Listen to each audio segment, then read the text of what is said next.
ট্রামের জানলায় শব্দের মায়াজাল প্রযোজিত। উত্তর কলকাতার বুকে ট্রামের ধীর গতিতে দুলতে দুলতে রোজ অফিসে যায় ঈশান। সে একজন গ্রাফিক নভেলিস্ট।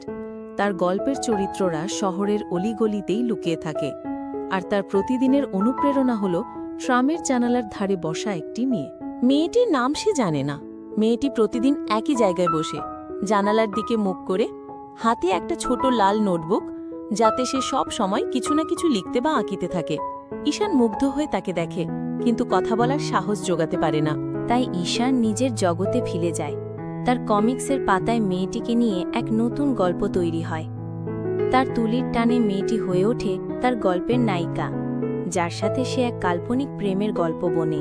একদিন ট্রামটা গন্তব্যে পৌঁছানোর পর সবাই নেমে গেল। ঈশানও নামতে যাবে, এমন সময় তার চোখ পড়ল মেয়েটির খালি সিটের দিকে। সেখানে পড়ে আছে তার সেই ছোট লাল নোটবুকটা। ভিডিওটা ভালো লেগে থাকলে এখনই লাইক দিন